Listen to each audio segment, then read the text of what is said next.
My topic is self-righteousness.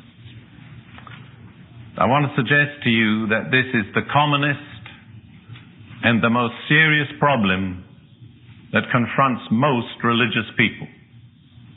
And most of you here this morning, myself included, are religious people. If we weren't religious people, we wouldn't be here. So this is a message for you and for me. And I trust by the grace of God to pinpoint and to analyze what, as I've already said, I think is the commonest problem and the greatest spiritual danger that confronts religious people. And that includes Christians. When I see what's written in the New Testament, I find that it was the main problem of Israel as a nation. And I see also that it was because of this problem that Israel missed their Messiah. It was this that kept them from recognizing and receiving their Messiah. And if you consider the 1900 years of tragedy and suffering that have resulted from that failure to recognize the Messiah, I think you can understand how disastrous this problem can be in the life of an individual or a church or a nation. For an opening scripture, I would like to turn to Romans chapter 10 and read the first 4 verses. Romans 10 verses 1 through 4.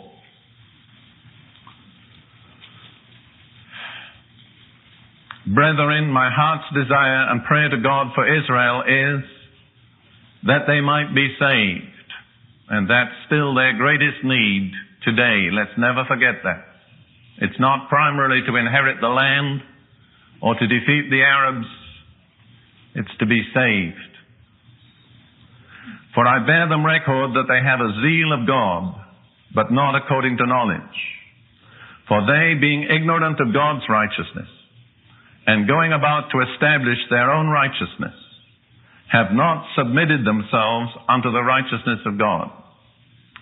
That's the analysis of their problem. Being ignorant of God's righteousness, going about to establish their own righteousness, they have not submitted themselves to the righteousness of God.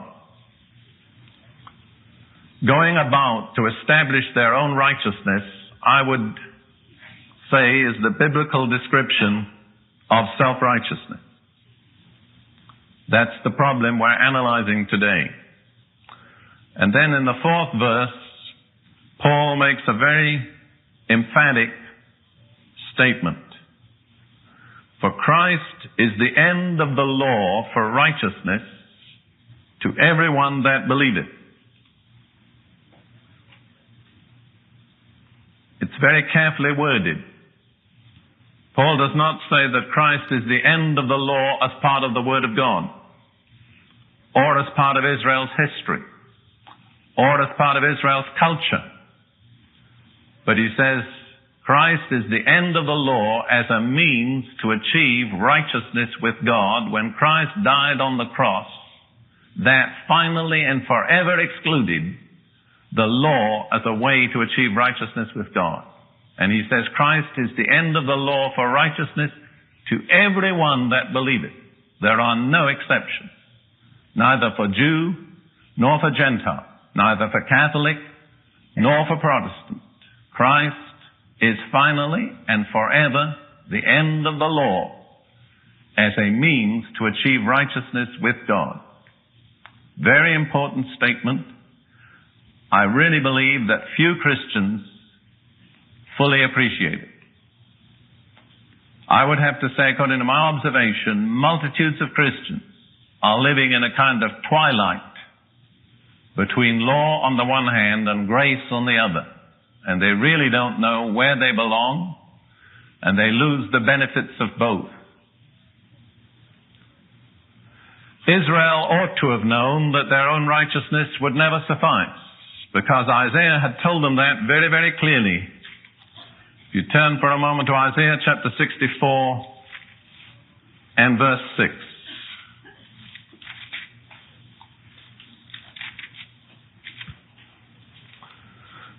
But we are all as an unclean thing. That refers primarily to Israel and then to the whole human race. But we are all as an unclean thing. And all our righteousnesses are as filthy rags.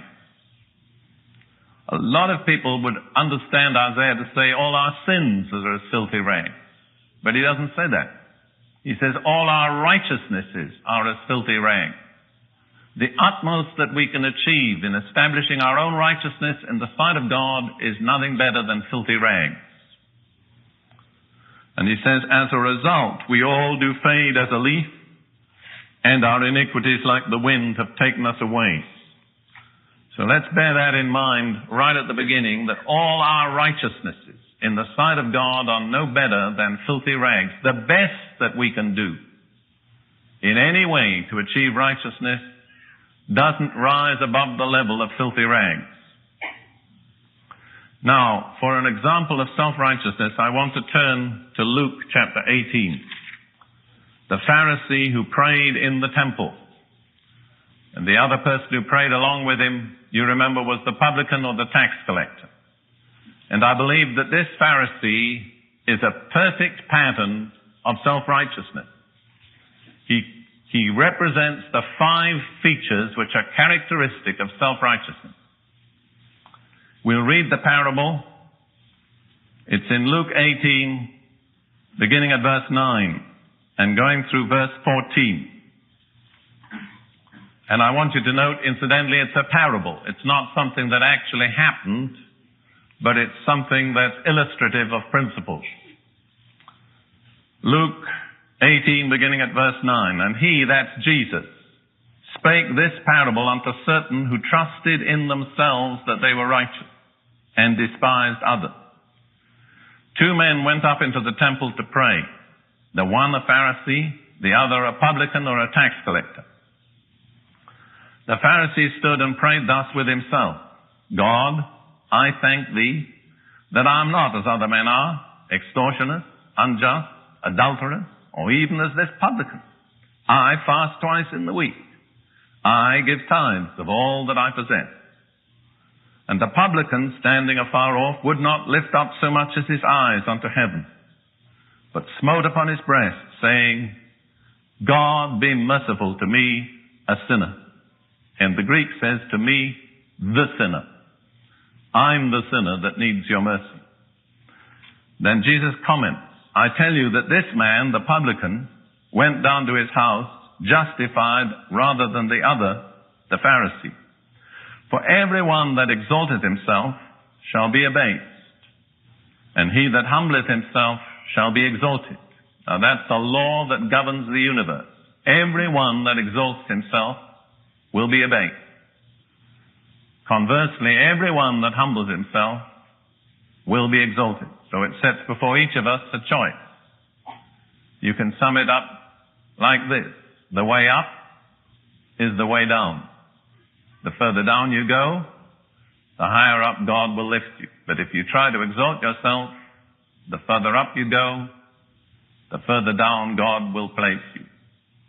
Now let's look at the 5 distinctive features of the Pharisee's self-righteousness.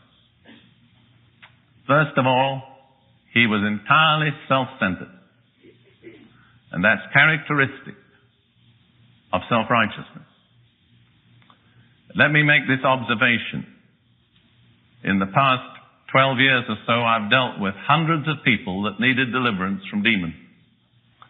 And I've observed that all of them had one characteristic in common. They were all self-centered. I don't think there ever was an exception to that statement. Self-centeredness is a prison the devil makes for us. Notice his self-centeredness. First of all, he trusted in himself. And then, I think this is so characteristic. It says in verse 14, he stood and prayed thus with himself. Have you ever met people who pray with themselves? You know, they say prayers, but they're not directed towards God. They're just wrapped up in themselves and their own religiousness. Secondly, and this is the really dangerous and deadly part of it, he despised others. He trusted in himself that he was righteous and despised others. And I believe that's always a byproduct of self-righteousness, that self-righteous people come to despise others. The third feature is that his standard of comparison was totally unscriptural. He compared himself with other people. God, I thank thee that I'm not like other men, particularly this publican here.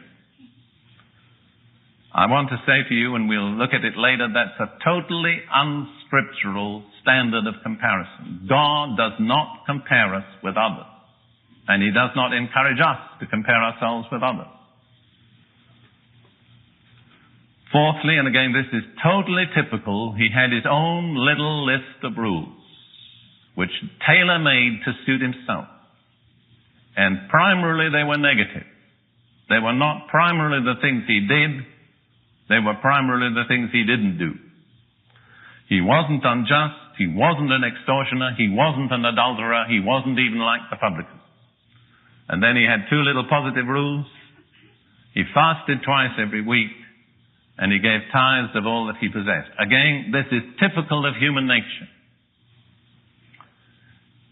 When I was a soldier in the British Army many years ago, and the Lord saved me in the army, the change in my life impressed many of my fellow soldiers. And they would come to me at odd moments and rather self-consciously begin to talk to me about religion and all that. And I would talk to them about being saved. And then we would get onto the subject of sin.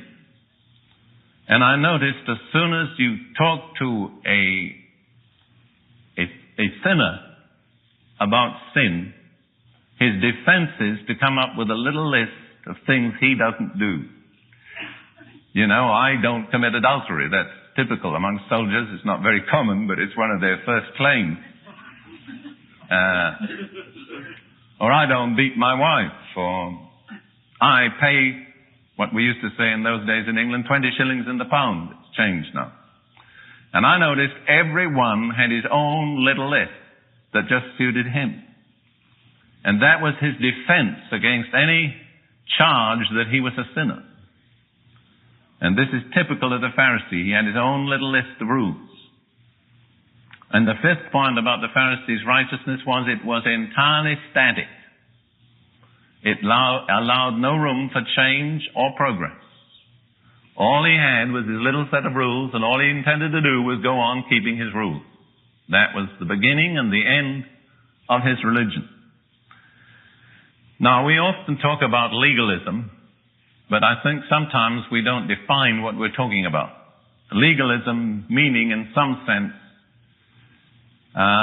resting or basing your righteousness on a law or the law, whatever we like to say. The other day, a friend of mine who's a Catholic offered me this definition of legalism, which I think is very, very good. He said, in essence, legalism is making the law an end in itself and losing sight of the real purpose for which the law was given. I think that's excellent. Let me say it again. Legalism is making the law an end in itself and thus losing sight of the real purpose for which the law was given. And so a legalist becomes entrapped in his own rules and loses the vision of why the rules were given. In a sense, it's like the person who can't see the wood for the tree. He's so close up to the tree trunks that he can't see the whole. Now, why was the law given? This is not the subject of this message, and I don't want to dwell on it, but the Bible gives us a very clear, practical, simple answer as to why the law was given.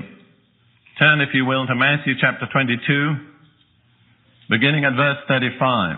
We read through verse 40. This speaks about a lawyer. But I would have you know that it didn't mean an attorney. And if we think that the Lord was somewhat down on lawyers, let's not think he's down on attorneys. Because the equivalent today of a lawyer would much more be a theologian than an attorney. A lawyer was not somebody who interpreted secular law and tried cases. He was a student and perhaps a teacher of the religious law of Moses. So when you read a lawyer, if you want a contemporary equivalent, I think it'd be much better to use the word theologian than to think of an attorney. And I sometimes believe the Lord is down on theologians. Then one of them, which was a lawyer, asked him, that's Jesus, a question, tempting him and saying, Master, which is the great commandment in the law? That was a specific question, and Jesus gave an absolutely specific, practical answer. Jesus said unto him, Thou shalt love the Lord thy God with all thy heart, and with all thy soul, and with all thy mind. That was the answer to the question, and then he went further and gave another answer that wasn't asked for. This is the first and great commandment, and the second is like unto it. Thou shalt love thy neighbor as thyself. On these two commandments hang all the law and the prophets. Now, when Jesus spoke about the law and the prophets, he meant what a contemporary Jew would call the Tanakh. That is, the Old Testament. And he said the entire Old Testament is hung on two commandments. Love God, love your neighbor. Now, if I take my jacket off and hang it on a peg, the peg has to be there before I can hang my jacket. And so if the law is hung on those two commandments are primary, the law is secondary. And the purpose for which the law was given was to produce two things, love for God and love for our neighbor. And any use or application or interpretation of the law which does not produce those two things is a misuse, a misinterpretation, and a misapplication. And I think we'd have to say many of the people who are most occupied with religious laws are on the whole the least loving. Bob Mumford said once, you get more kindness out of Joe the bartender than you do out of the average churchgoer. And I'm inclined to think that's pretty accurate. So, the purpose of the law is love. And any kind of application of the law which misses that purpose is a misapplication. Look at one other scripture in 1 Timothy chapter 1, verse 5 and 6. I'll read the King James, then I'll give you the alternative New American Standard Version,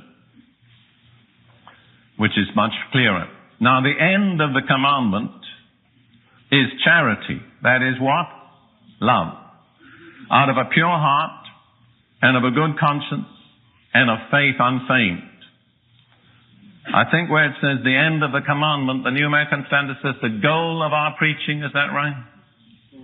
The goal of our instruction is one thing, love. All right, we have one goal, not a lot of different goals. The goal of our instruction is love. And if we swerve aside from that goal, Paul says after that it's just empty words and wasted time. If it does not bring us to the goal of love. Now, for an example of misuse of the law and legalism in its truest sense, let's look at the attitude toward the Sabbath in the days of Jesus. First of all, let's look at the purpose for which the Sabbath was given. And you'll find that stated in Exodus 23,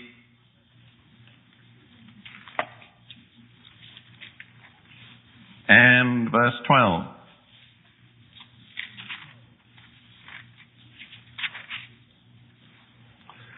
Exodus 23:12 not only states the basic requirement of observing the Sabbath, but it states why the Lord ordained the Sabbath.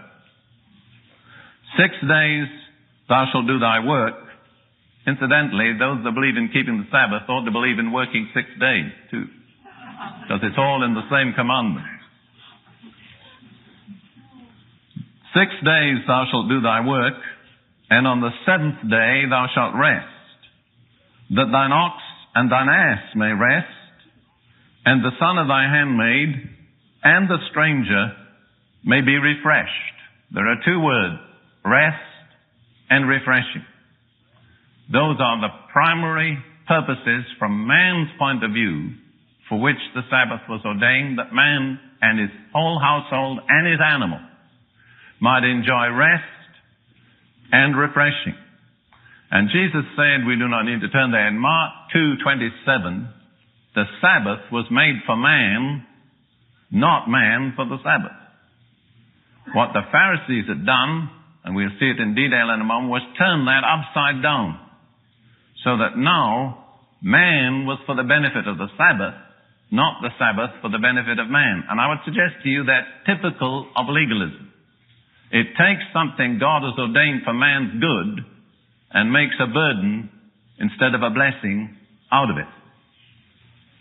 Now let's look at one example of the kind of controversy there was between Jesus and the religious leaders over the Sabbath in Luke 13. I think if you read the Gospels, you'll note that Jesus almost went out of his way to heal people on the Sabbath. And I think he did it because that was the basic purpose for which the Sabbath was given, to bring rest and refreshing. And how can a person who's all crippled and twisted and in agony know real rest or refreshing?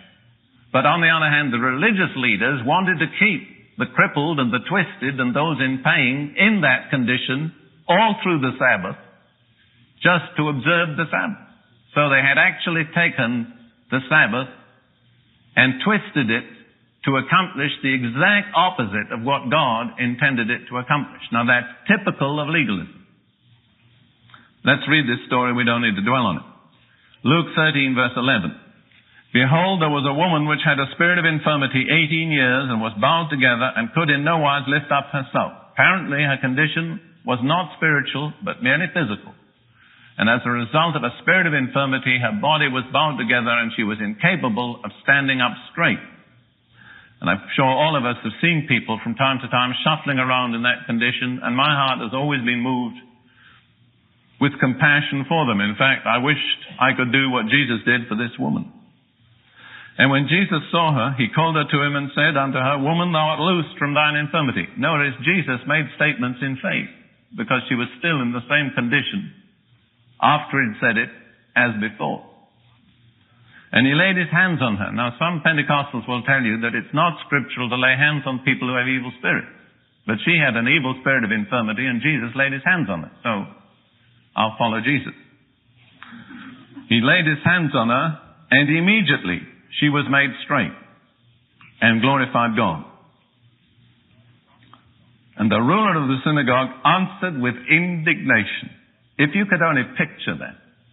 To think of that poor woman who'd been in that awful situation for 18 years, and here she is gloriously and miraculously released. And the ruler of the synagogue gets very angry. That, incidentally, is another typical aspect of legalism which we won't go into. But it tends to make people angry. The ruler of the synagogue answered with indignation because that Jesus had healed on the Sabbath day and said unto the people, There are 6 days in which men ought to work. In them, therefore, come and be healed, not on the Sabbath day. The Lord then answered him and said, Thou hypocrite, doth not each one of you on the Sabbath loose his ox or his ass from the stall and lead him away to watering? You wouldn't let your ox or your ass go 24 hours without drink. But you'll let this woman stay bound in this position all through the Sabbath.